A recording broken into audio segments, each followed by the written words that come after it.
So, not only am I the last one in the day, but I have to go after that. So, thanks very much, Ken.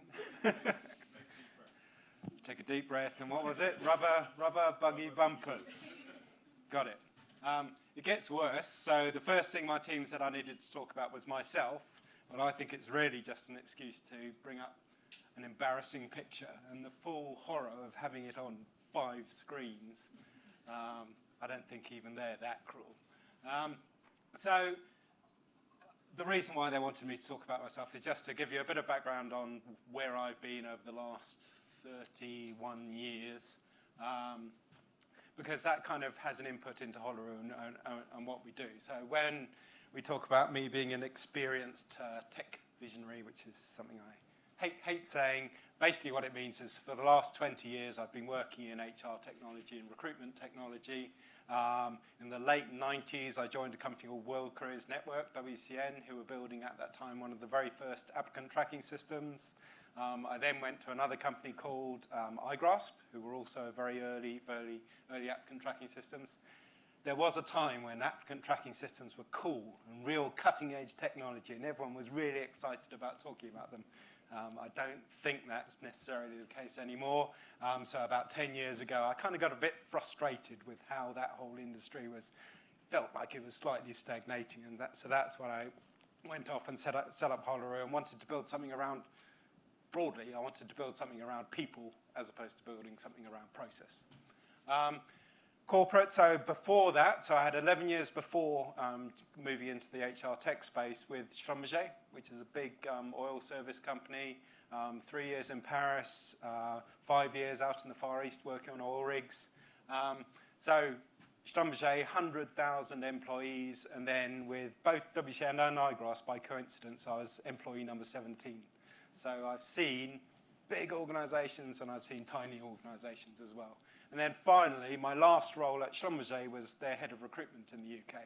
So I've seen, what people need and what the business needs, both from a business user perspective and from a technology perspective. And I guess, the thing that brings it all together is I can look at issues from all sorts of different directions and all sorts of different perspectives. And I think that's one of the things that helps us build systems that work for everybody. But the thing I wanted to talk about today is, again, one of these core things that sits behind what we do, which is what we call the 3 Rs. So earlier we heard about the 3 Ps, I think. So we're now moving on to the 3 Rs, which are, first of all, respecting the user. So we always build all of our systems with the end user in mind and being very conscious of what it is that they want to get out of it. We're all about building relationships over time, and it's all very much around having very human conversations, very gentle conversations. That's one of our key points. And then being responsive. So whenever you're dealing with people, you cannot just have a very static experience. This is what you're going to get. Nothing's ever going to change, because you're dealing with people, and people change, and their needs change. And if you don't respond to those needs changing, you're not going back to respecting, you're not delivering what they want. So I think those 3 Rs actually apply to the wide world as well as our space. So I'm going to talk a little bit about that, then how we apply it into our space, and to show that if you do apply this approach, you actually get some really good results out of it.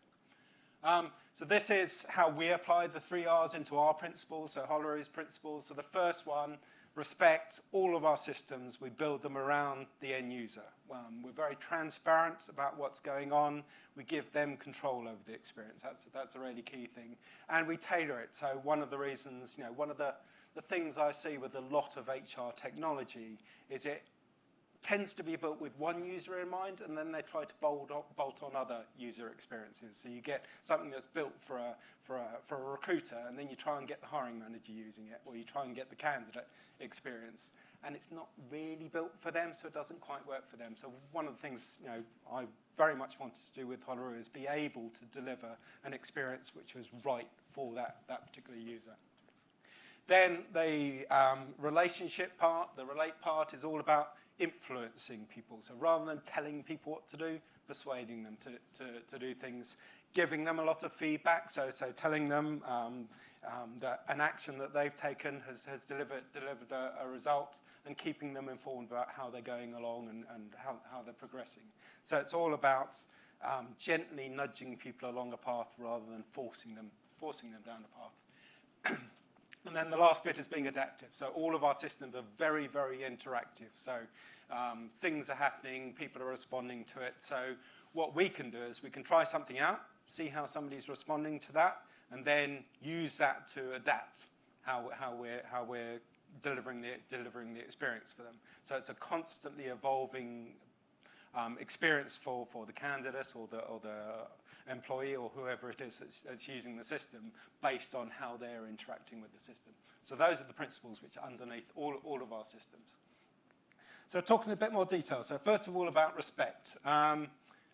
Ian talked about the B subject. So I'm going to talk about the G subject, which is not Google. It's about a year ago, if I've been giving a talk, I've been talking about GDPR.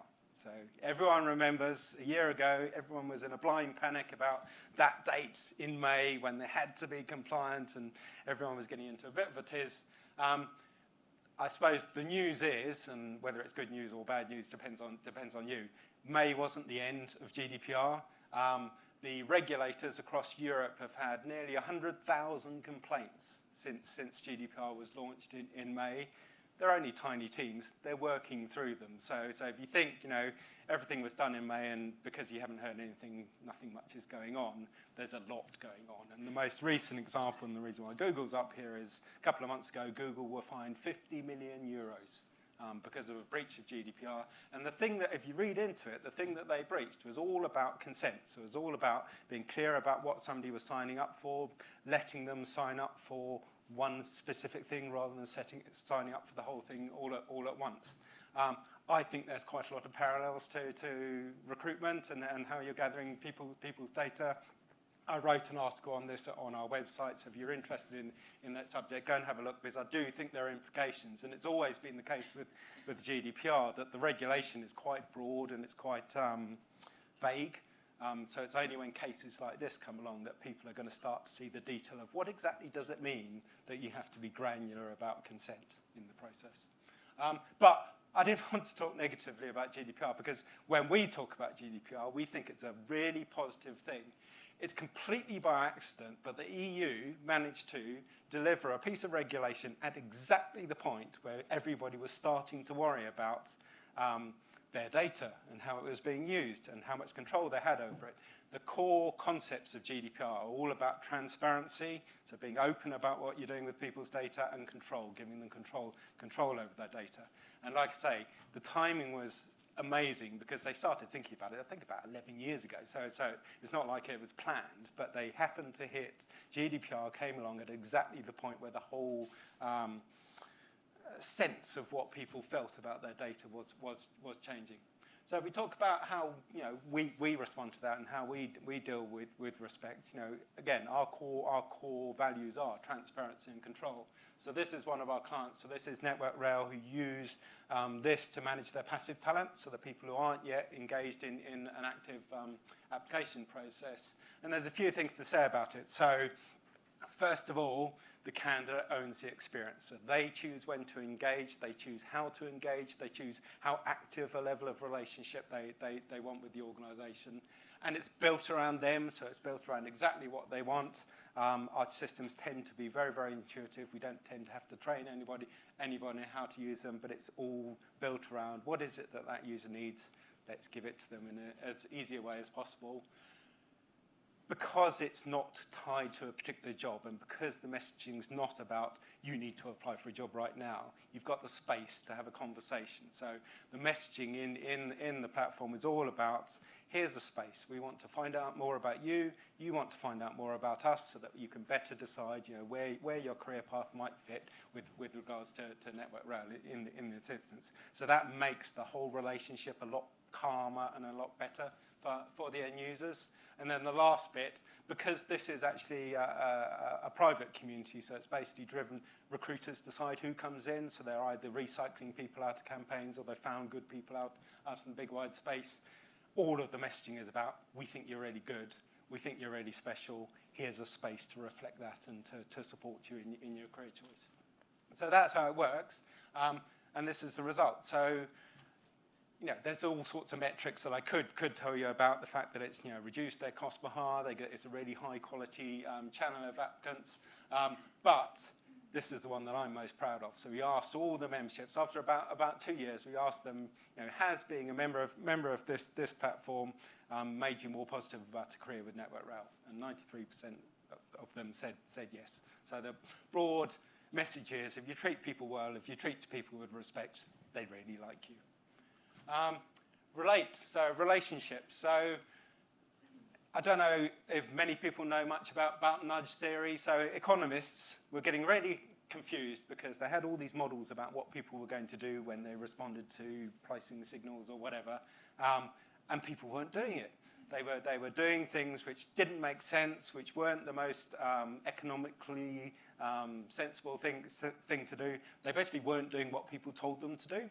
And so a whole sector of economic theory grew up called nudge theory, called behavioral economics.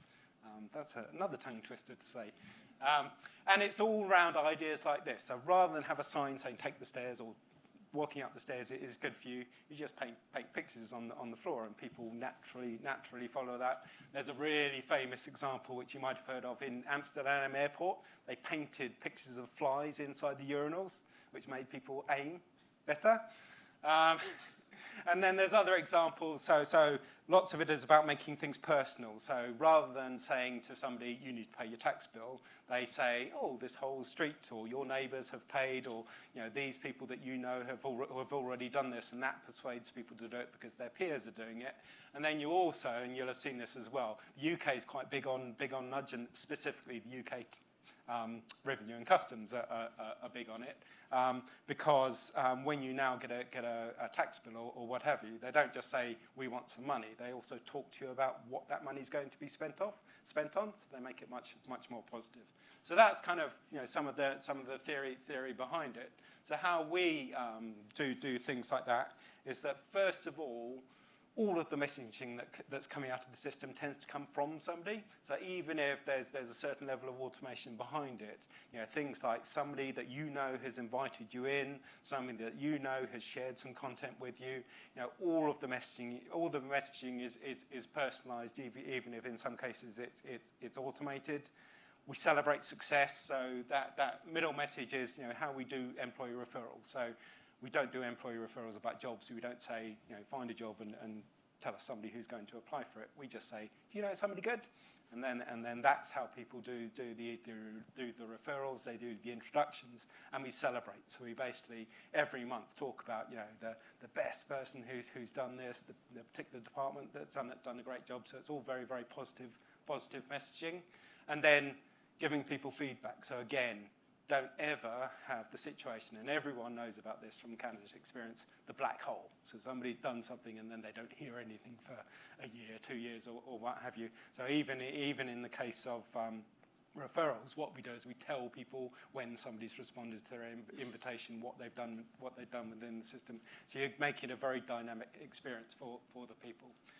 And the result of that, so again, BDO are one of our oldest clients. So BDO have been using us purely for referrals for 8 years now. And again, I could talk to you about how many hires they've made, the cost savings they've made, and what have you. But this is the thing that I think is most amazing, is that we get just as many referrals now as we did when we first started 8 years ago. And there hasn't been any sort of big relaunches. I mean, BDO have been on quite a journey, which we can talk to you about over drinks later, but broadly, the system's been sitting in the background, plugging away, keeping the employee referral scheme going without any input from any of the recruitment team, and we're getting just as many referrals now as we did when we start. And that's just an example of, again, if you make your communications human, if you make them gentle, if you're not telling people what to do, you're moving them along the path to do things, it has a really positive effect. The last one's a bit more complicated because the whole idea of responsive. So we've already had, people talking about big data and machine learning and artificial intelligence, and I think the messaging around that's kind of, adjusted slightly because, again, it goes back to the idea of respect. So when you're doing machine learning, you have to also think about, how that's going to look to the person receiving the results, and especially in a recruitment context, keeping it human rather than making it obvious that things are coming out of some black box. Everyone's heard about big data, the idea that if you can gather enough data and feed it into a machine, which then does some learning algorithms or what have you, and spits out either a decision or a piece of knowledge, you don't really know how it's working, but the point is, and it's really clever, the point is that systems can see patterns that humans can't see, and so that they, therefore, in some contexts, work better than a human. The issue is not what you can do, because absolutely all these systems work and they do really quite amazing things. The question is whether you should be doing it and how you communicate that to your end users. So the example I like to give is, a long time ago, the first kind of big example about big data was there was a shop in the US, or a shop, big brand in the US that was using big data shopping habits to decide which vouchers to send to people. And one day, somebody rang them up and said, "You've been sending me vouchers for nappies, for baby food, for baby grows and what have you. I'm not pregnant," it was a guy. "My wife isn't pregnant. What on earth is going on?" And so they were kind of scratching their head and wondering what was going on. And then a few weeks later, the same guy rings up, and he's quite embarrassed, because basically what he's saying is, "Oh, I've just found out my daughter's actually pregnant." So she was the one who was driving the behavior that was causing the machine to make the decision about what to send. Now, I think the interesting thing about that is when it was first talked about, it was, "This is amazing. That's incredible. Systems can see things that we can't, and they can make decisions that are right even before anybody knows what's going on." My sense at the moment is if I heard that story right now, I'd kind of be thinking, that's a bit creepy, isn't it? It's a very personal thing, and just basically letting a machine get on with it and literally making decisions which are very personal decisions. It's a little bit like the example Ian had about, is Burger King the right place to go for a Valentine's Day meal? There's some things that machines aren't best to do. So I think my take on AI or machine learning is you've got incredibly powerful tools there. Use them with care and think about how it's going to appear to the end user, and just be careful about how you're going to appear when you use these tools. So we talk about our approach. So an example of how much data we can gather and then what we decide what to do with it. So this is everybody who came to our masterclass. We talked about this a bit. When we talk about onboarding, we've got a hierarchy of needs, and it's based on the Maslow hierarchy of needs. So the idea being that you need to sort out your basic stuff first. So does somebody have a contract? Will they have a laptop when they first start? And then you can layer onto that, telling somebody a bit more about the organisation, giving them the space where they can ask questions and get help. And then the final bit, and what I like about this is the very first thing we heard this morning from the Telegraph was all about belonging. So it's nice that we've come full circle. Our top of the pyramid is making somebody belong to the organisation. And so in our onboarding platform, people can talk to each other, they can meet the people that they're going to be working with, build up those relationships so that they really feel part of the organisation before they've even started. Now, the interesting thing is, just by doing all of that, we're gathering quite a large amount of data on the people and how engaged they are and how they're interacting with each other and with the organisation. And so what we can do is we can basically tell how engaged somebody is, and most importantly, when somebody's stepping back, maybe they're becoming a bit disengaged. So from an onboarding perspective, where that's really useful is you can then pass that information to the onboarding team or whoever's involved with the process and kind of say, maybe you should get on the phone to this person because it looks to us as though they're becoming less interested in the organisation and maybe they've accepted an offer somewhere else. And the idea being that you can perhaps persuade them to still come and join you, or at the very least you get a bit of advance warning so you can restart the process a bit earlier.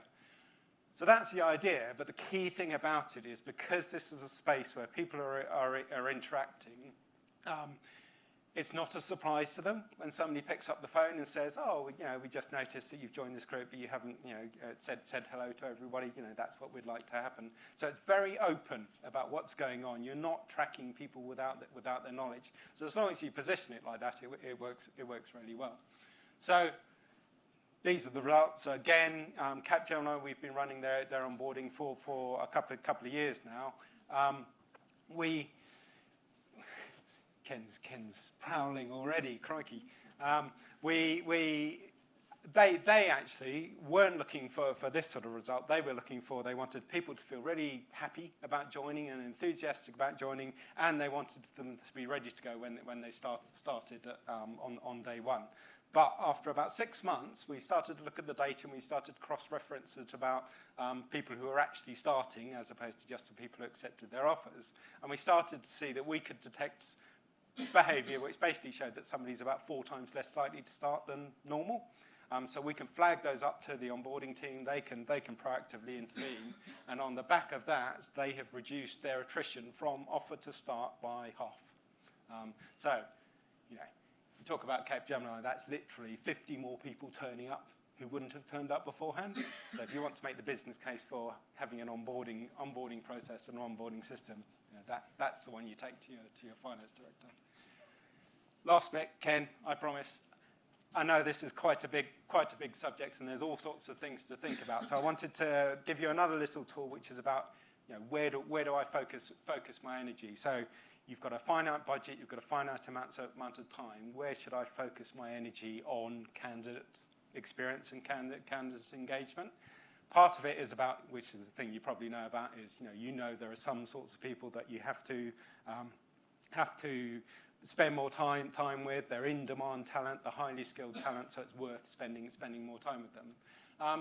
The other point is how this varies over time. So this is basically the balance of power between a candidate and the organisation over time. So at the beginning, before somebody's applied, it's a pure marketing arrangement. You don't really know much about them, but you're desperately trying to get them to start to engage with you so you can start to learn more about them. So at that point, all of the power is in the hands of the candidate. You're trying to persuade them to do something. As soon as they make the application, the balance starts to shift. So basically, you're now taking them through a selection process that's your selection process. You basically decide, what are the things they're going to do throughout all of that. So the power is now in the hands of the organisation up until the point where you make them their offer. Then they know you want them. So all of a sudden, the power goes back to them, and so they're the ones who know that you need them. Quite frankly, they're also probably being talked to by other organisations, so they're kind of feeling quite good about themselves at that point. So my advice would be, if you wanted to focus where to do real effort on candidate experience and maybe where to apply this idea of the 3 Rs, before somebody started their application, after they've accepted their offer. That's where you'll get your most return on your investment. That's it. Thank you very much.